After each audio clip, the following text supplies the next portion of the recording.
Swallow this.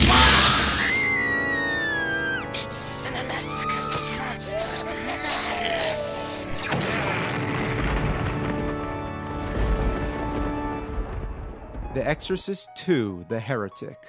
It's laughable to even think that someone tried to make a sequel to The Exorcist. The first one, on top of being one of the most popular horror films, was probably the only pure horror film that received widespread Academy Awards. It won Best Sound, Best Adapted Screenplay, and nominated for several others, including Best Picture. Your mother sucks cocks in hell, Paris. With horror movies, that doesn't happen often. Slumdog Millionaire, No Country for Old Men, The Hurt Locker. Put some zombies and vampires in those movies and see how many awards they get. So with that said, how do you make a sequel to such a critically acclaimed movie? Well, copying it would be a simple solution. Yeah, isn't that what they'd usually do? If something's successful, do it over again. This time they tried something different, which is commendable, but it might be a little too different. It suffers from the opposite problem. It's nothing at all like the first movie. They hired a director who didn't even like the original. The result is an experimental acid fest that merely banks on the concept, using the title as bait to lure fans of the original into its mind-rotting trap. Linda Blair returns as Regan, now 18 years of age and surprisingly seductive. Her mom's out of the picture. Regan's in the care of Nurse Ratched, undergoing counseling. She's hooked up to some hypnosis machine that allows two people to enter the same dream. Did Christopher Nolan see this? Also, there's this priest who's investigating the death of Father Merrin from the first movie. More shit happens, then we're off to Africa.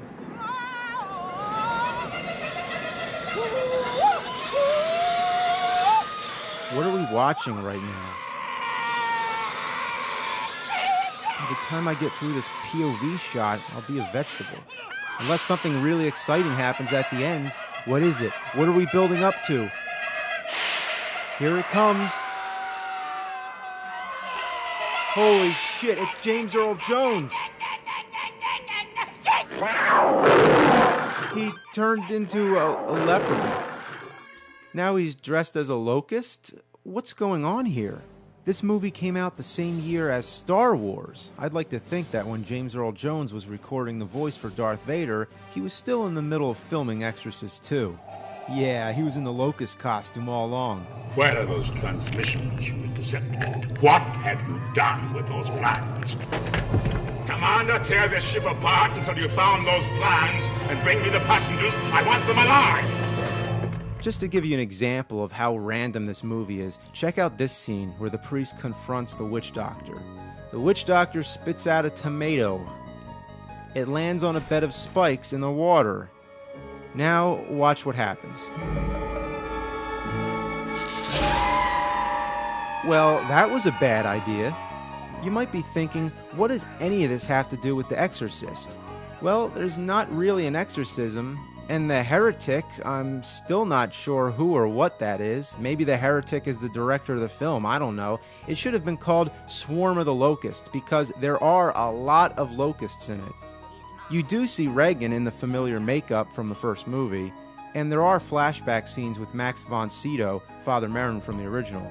Here we learn some more of the backstory, and they name the demon that possessed Regan as Pazuzu. The first movie doesn't clarify that. The voice that comes out of Regan identifies itself as the devil. And I'm the devil. But we never know for sure if it's just messing around. The opening scene suggests that it's Pazuzu because of the statue Father Merrin sees, but the common viewer wouldn't know that. So we're left to wonder if the demon that possesses Regan is the devil or not. And that's what I think makes the movie so interesting. You never know for sure. Of course, remember I'm talking about the movie, not the book. After all, the things the demon does are certainly horrible enough to be the devil, wouldn't you say? But anyway, this is the first movie where they call it Pazuzu. The sequel is still interesting to watch, the production values are high, but don't expect a coherent narrative. The movie's been beaten to death, filled with hallucinogens, gobbled up by Satan, shat out, flushed off the face of the earth, raped by aliens carrying intergalactic STDs, launched back to Earth, injected with radioactive poison, eaten by Godzilla, and barfed onto the screen where it ended up being booed out of theaters. For real, they pulled this movie out of the theater immediately to be re-edited. The re-edit didn't help much. It's a hard movie to review and just as hard to watch. If you want the full effect, just watch the trailer. It's the most random montage of images and the most bizarre music combined. Well, this movie sucks. The third one's better, but maybe we'll talk about that another year.